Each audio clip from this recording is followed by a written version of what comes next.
Right, episode 2 of the Working Wellbeings podcast, live at the water cooler in London Excel, and we are here with Steph from Well. Do you want to introduce yourself? Hi, yes, I am Steph from Well. Thanks for clearing that up. So we are a training, consulting, coaching organisation, working with leaders to kind of support staff wellbeing, really. Yeah, I love it. Yeah.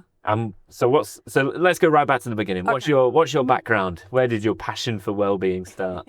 So by trade, I am a teacher, essentially. I'm an educator. So I spent 20 years teaching psychology in the UK and internationally in Singapore, over which time I held a range of leadership positions as well. So I am well versed in working in emotionally demanding, human-centric organisations, really. Yeah, we talked about this. My wife's a teacher, Yeah. so I know how easy that job is. It's a tough gig.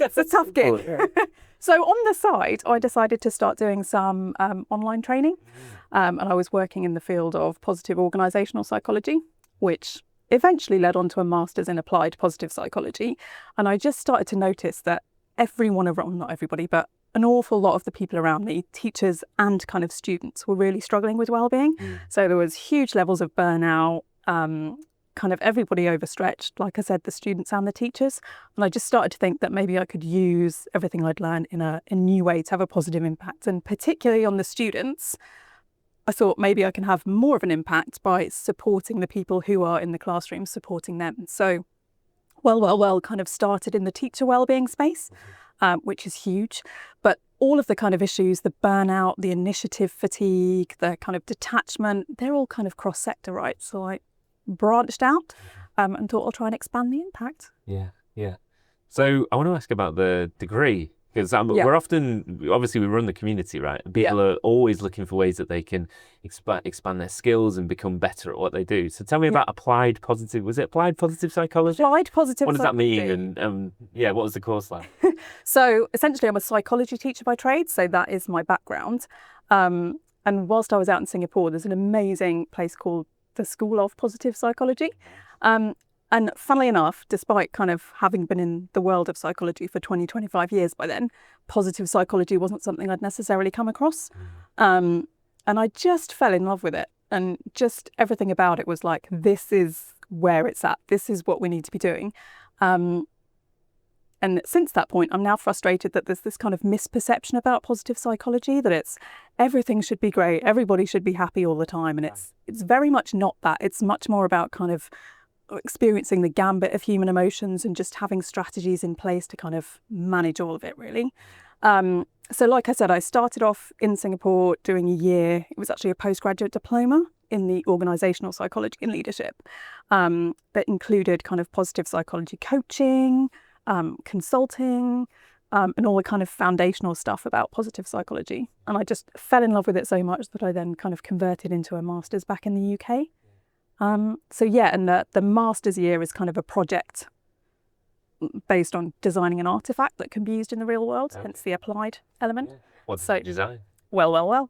Oh, okay, really? That's where it came from, yeah. So, yeah. Yeah. No, look, I'm a huge advocate of positive psychology. I'm not quite as up to date with it as you sound like you are, but you're right. There is a misconception perhaps that it's all just soft. That's more the kind of soft and fluffy and the positive side. But it's, as you say, why psychology is so focused, especially in the workplace. It's become really over medicalized. It's all about the medical issues associated with. And the risk with that is that, if you take, so you hear the stats about like 1 in 4 people are depressed and all the rest of it, which is awful and too high. Yeah. But that also means that 3/4 of people aren't depressed. So maybe we should do something for them, in terms of their own psychology. Just because they're not experiencing the real lows doesn't mean that we shouldn't do something around their strengths and around the positive side of things. Absolutely. Yeah. And I think there's an issue kind of with this misperception, essentially, this notion of toxic positivity, and it's all about kind of the light, fluffy, let's all be happy and joyful. We're at real risk of turning people off these conversations, and kind of people hear staff wellbeing and they're just like, oh, because they've just come to associate it with the classic fruit baskets, yoga classes, all of those kind of things. And it's that kind of really trying to get the message out there that it's evidence-based now, it's research-driven. We've got a huge body of knowledge that we can draw on to be able to be better in the workplace. Yeah. Yeah. I'd say I worry sometimes that because I'm very into my psychosocial risk and, taking that sort of approach. And I risk sometimes that the industry is going to turn completely away from your yoga sessions and fruit bowls and all the rest. And I'm like, I quite like fruit. Yeah, I quite there's like a place it. for it. Yeah, There's 100% place absolutely. for it. In one of the schools I was working at, and I was kind of talking to staff and kind of asking what the school does well to support their well-being. And there was all of this stuff, and I was like, oh, great. And I was explaining to them kind of the approach that I take, and they're like, but you're not going to take away like the staff breakfasts and all of. And I was like, no. Yeah. They still have their place. It's just there's more we can do. Hey, let's just talk about psychosocial risk and take away the bits that you actually enjoy. Yeah. Exactly. Oh, I love it. So you say you do coaching and training and all the rest of it. Do you want to delve into that? What does that look like specifically with organisations? Have you had any interesting projects recently Yeah, so I tend to quite enjoy working in the kind of lesser known areas and kind of looking at the kind of bigger things that people probably are aware of in a more nuanced way.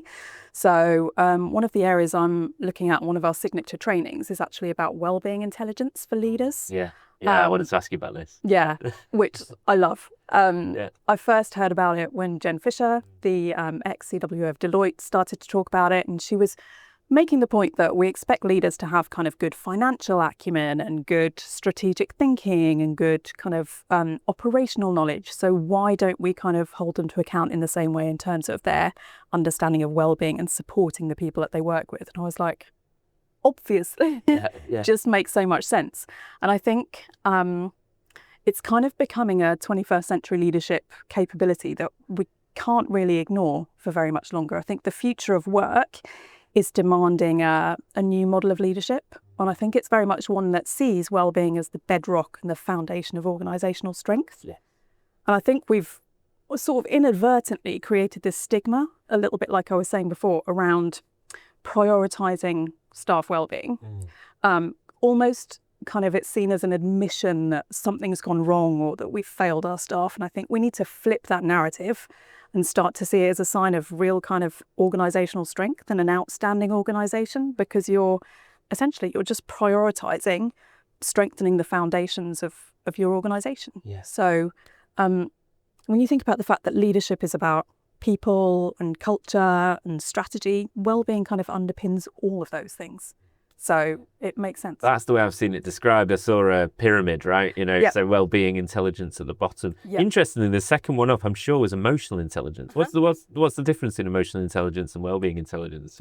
So I think well-being intelligence is kind of just even more foundational. So you're talking about the kind of intelligence stacking notion.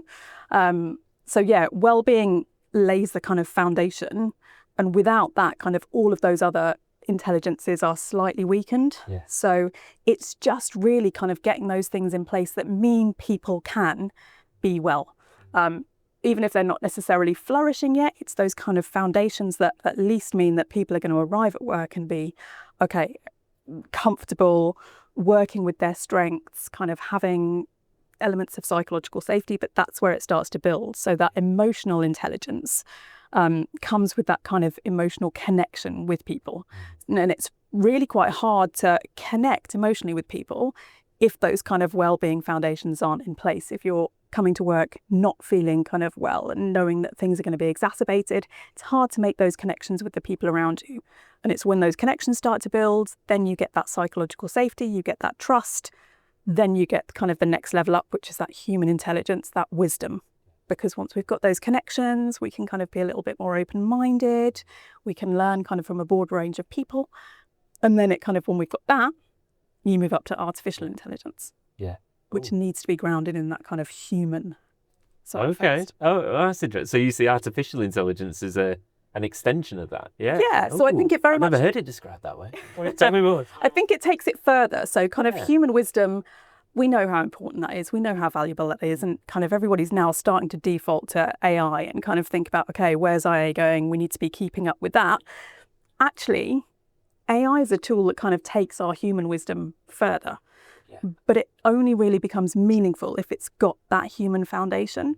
If not, it's all a little bit vacuous. So it's very much that notion of kind of building up, utilising all of these kind of new innovations, but in a way that has those human foundations that starts with well-being. Yeah. So I love AI. I use it every single day. Yeah.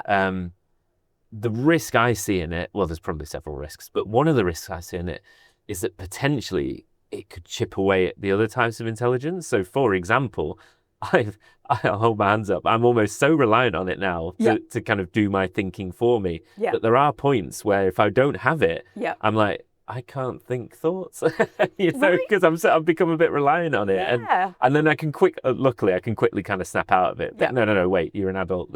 you can have some thoughts, but it's interesting, and if you became more and more reliant on it, do you think there's a risk that it erodes some of the others, or do you think? Absolutely, I think there is, because I think one of the kind of things which ties in with well-being is the idea that kind of our belief in our own abilities, our self-belief, our kind of esteem to a certain extent might become eroded, because again, I use AI now, and I was always kind of, I'm not using that. It's really? Like the devil, kind of like I can't. But yeah, it's a phenomenal tool. But I do catch myself going, oh, that said it's so much better than I could, and that belief that actually it's better than me somehow. And I'm like, well, hang on a minute, that doesn't seem like a very healthy way to think about kind of myself, my own capabilities, if I'm just assuming that this computer is doing everything better than I could. Yeah. And I think the more reliant we become on it, like you say, the more you're just like, oh yeah, that's really good. I'll use that. I don't know what the answer is. I don't know but I've felt that as well. And almost you end up second guessing yourself. It'll rewrite something. And I'm like, oh, that sounds really good. And I'm like, but mine's good as well. Yeah, and it's that reminder that like actually... it came from you. You had to give it something to generate that, right? But actually, your thoughts are worthy too. You're worthy too. Yeah. I really like. I'd never thought before coming in here that AI, artificial intelligence, was part of that intelligence pyramid. Yeah. If you like. And I guess the other thing around well-being intelligence, or tell me if this is or isn't true. Yeah. The way I've heard emotional intelligence described, certainly as differing from general intelligence, is that it's absolutely something that can be developed over time. So whilst you can develop general intelligence, it's more difficult. Whereas emotional intelligence, I mean, it almost just develops with age anyway, I'd hope. Yeah. You know, most people are slightly more emotionally intelligent now than they were when they were 18, you know. Yeah. But there are things we can do to help it along the way. Does well-being intelligence work in the same way, do you think? Yeah, it absolutely does. Wellbeing intelligence, kind of, when you look at the model, operates on 3 levels. So there's an element of self-reflection, which can be taught. There's super simple activities that can kind of support that self-reflection. Like what? Putting me on the spot, things like that. So like a kind of network audit, really. So thinking about kind of all the people you've got in your life and the various different facets. So your family, your friends, your colleagues, your mentors, your coaches, kind of looking at your network, trying to identify where there might be gaps, what you can do to maybe strengthen elements of your network, and focusing on that so the social support piece is in place.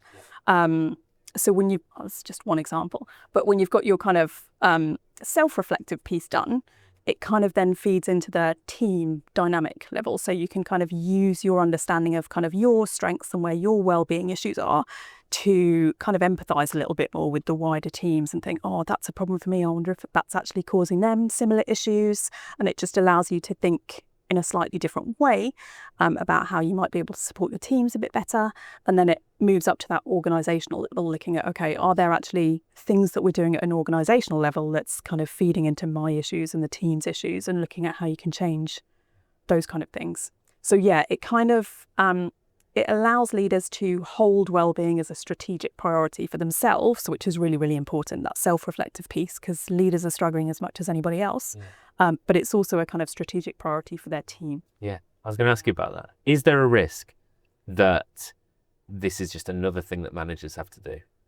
In addition to the 1,000 other things that they have to do. Now I need to have well-being intelligence.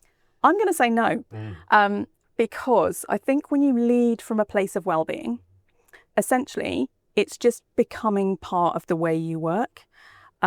So it then doesn't become an extra thing to do. And that's when well-being doesn't work, when it's a thing on the to-do list, right? But if you're kind of leading from that understanding of well-being and kind of what supports it in yourself and your team, then you're not doing anything extra. It's just the way you work rather than extra work. I love the way you describe it. It's not a thing on the to-do list. It's meant to be the thing that makes the to-do list easy to get done. Right? Yeah. So I think this kind of well-being intelligence, I think, actually ends up taking stuff off your plate.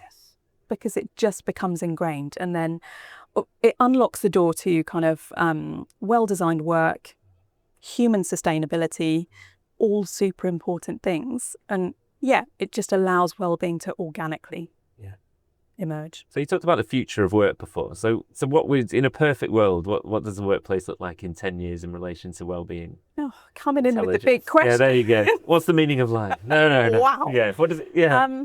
What sort of changes would you like individual managers to do? What would you like to see organisations doing differently? Yeah, well, I think, to be honest, I think this notion of well-being intelligence is fundamental, and I think it does need to become a kind of leadership competence in a lot of ways. There's no reason why, and again, I hate to think of it being kind of like people being held to account, but accountability can actually coexist with care. Yes. And I think if we do hold leaders to account in terms of, well, what are you doing to support your own well-being and then your team's well-being, I think that's a really important thing to do. Yes. So actually really upskilling people in kind of what well-being intelligence really is, how to kind of embed it in what they're doing, super important.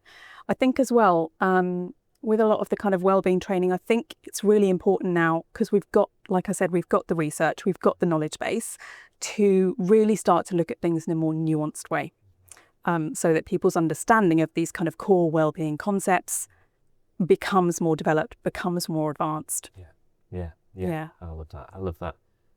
You're so right. It is not counterintuitive to think that, because I need to look after people, because I'm being held to account for looking after people and, having this well-being intelligence. Therefore, that's taking away the well-being from it. But that's kind of how I've heard it described sometimes. Yeah. But that's because that fundamentally comes from a place where people see well-being and performance as totally different things, as two sides of a different coin. Yeah. Whereas I'm hoping you and I kind of think the same way, in that they're the same. Like if somebody is feeling really well, they perform at their highest levels. And when they perform at their highest levels, surprise, surprise, they feel great as well. Absolutely. And I think there's this fear that if we focus on well-being, it kind of detracts from the other stuff that we need to be doing. But actually, I think it kind of sustains and strengthens strategic ambition. Yeah. Because you're not going to get to that place you want to be if your kind of team are struggling. So That's it. And what about organisations? Do you think, or have you seen any organisations start to embed this into, induction or recruitment, or would you like it to see it go that way? See it. I haven't yet, and that's not saying that nobody out there is doing it, but I think leadership training is an interesting place. Like a lot of people get, particularly in education, this was a classic, people get kind of promoted to these leadership positions, and they don't always have kind of training to accompany it. So you do your kind of teacher training, or you do your entry level training to organisations, and suddenly you're kind of getting these promotions and kind of what's underpinning it. So I think the whole kind of concept of leadership development training has some work. So I think there's space to massively develop that kind of space. And this is a really important area to integrate, I think. Yeah. The teaching profession is a really interesting case study on that, isn't it? Yeah. Like I say, married to a teacher, although primary school rather than secondary. Yeah. But they put people in these leadership positions and absolutely no support in doing that. Yeah. And I think it's perhaps because they think, well, they're not really leaders. They're not in a corporate setting. They're not managing a team of 100. They're just looking after the maths curriculum, But they will have a significant impact on the people that they're working with. Absolutely. And at the end of the day, schools are organisations, many of them large organisations. They've got a huge number of stakeholders. You've got the kind of students themselves, the parents, the governors, the wider community. And I think one of the things that comes out the research in education in particular is that kind of isolation in leadership, and where do those leaders go to kind of really express their concerns, particularly about well-being, because there's this notion that they have to appear strong. And like, you can't admit to your team that actually I'm really struggling here and my well-being's really, really being hampered. Yeah. Well, absolutely.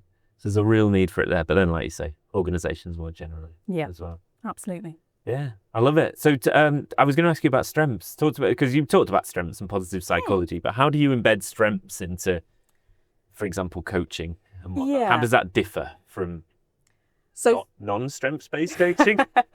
Weakness-based coaching? Strengths is one of those things that again, it's one of those areas that I like to kind of see the nuance of it. So when organizations or coaches deal with strengths, quite often it's kind of, right, let's identify your strengths and then let's look at ways to use them more. Or the classic is, let's look at ways to use them differently. It's like, what does that mean, using your strengths? Are you just talking about a different context? Because, well, that's just using your strength in a different context. It's not using it differently. So strengths, I think, again, needs to be taken to the next level. It's this, a big part of my degree was kind of strength development. So it's looking at kind of strength competency and strength optimization. So kind of knowing when to actually pull back on your strengths is just as important as knowing kind of when to use them.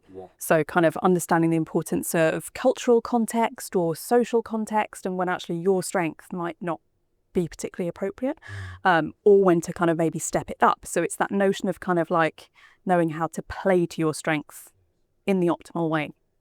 A lot of the research into leadership kind of highlights some potential problems with focusing on strengths as well. So it's the idea that you can really overuse it. So managers, one particular piece of research, kind of really lean into their strength and kind of do 5 times more stuff that taps into their strength, but then they're kind of underplaying that complementary stuff that's equally important, that's not reliant on their strength. So it kind of becomes imbalanced. And it's like that classic, the bigger your hammer, the more every problem looks like a nail, right? You just want to kind of keep using it.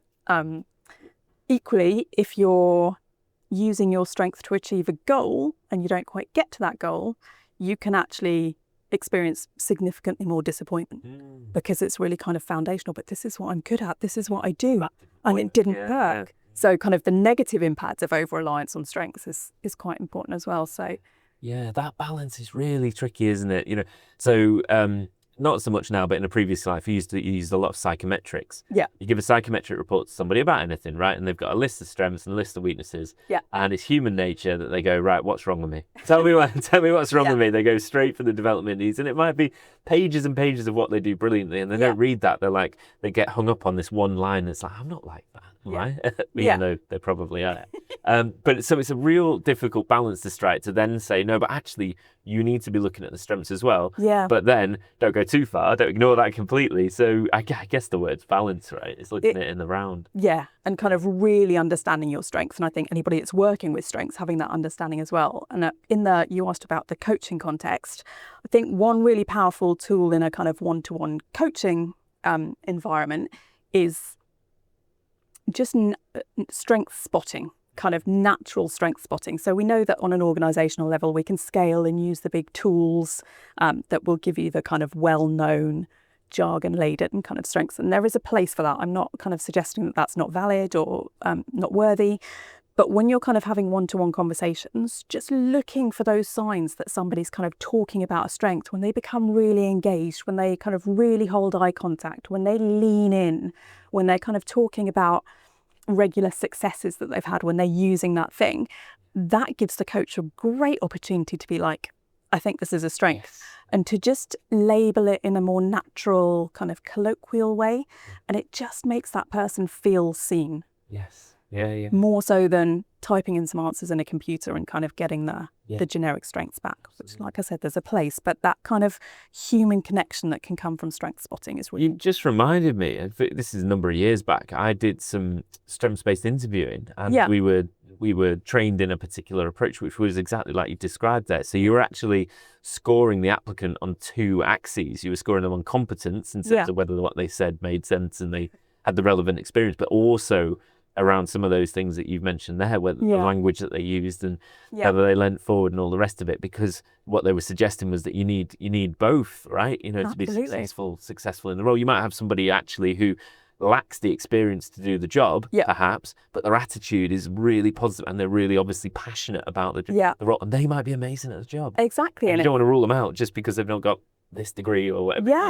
Like it's finding those opportunities that will allow them to kind of tap into those strengths in a way that's going to be really useful. So I love that. So that comes back to the future of work, right? Is just plugging it into every single, to begin with, HR. It definitely needs to be systemic. I think that's the key, the word you just used there. Like we can't rely on these kind of individual, we've talked before, I'm slightly anti-resilience. This notion of kind of relying on an individual's resilience to kind of get them through and sustain their well-being. Resilience is important, right? Particularly in an individual's life. Kind of life's going to throw stuff at you. You need to be able to kind of bounce back from a lot of that. But I think we can do better now in the workplace because we have that knowledge base, we have that evidence, we know how to implement systems that don't require somebody to have to be resilient to poor conditions. We can actually create better conditions that don't require that resilience. Yeah, absolutely. Yeah, no notes on that one. Yeah, you've got me there. I completely agree. Excellent. Well, so look, we're almost out of time. So last couple of questions. One would be what you're looking forward to at the event. So this is the first one of these events? This is my first water cooler, I'm just excited to meet everybody that's here. I've already had a couple of great conversations. Now we've dragged you away from your stand. I know. But I'm interested to kind of go around and see who else is here and just find out more. It feels like a good buzz. I hope over 2 days. And there's some good talks on it. Are you hoping to get to any of the talks? Or Hopefully. Fortunately, my stand is right kind of next to one of them, so I'm hoping I can just listening on the side. Fair enough. Love it. Yeah. And the other thing is, away from the event today, so obviously you've got a stand here today, but away from the event, where can people find you if they want to hear more about what you do? LinkedIn tends to where I post most of my ideas and kind of upcoming events. So, yeah. Have you got a website? I have as well. Yes, obviously. Thanks, Matt. www.wellwellwell.work. Love it. Excellent. Fab. All right. Thank you so much for coming in the podcast, Bea. Thank you for having me. Really appreciate it and enjoy the rest of your day. Thanks. You too. Thanks.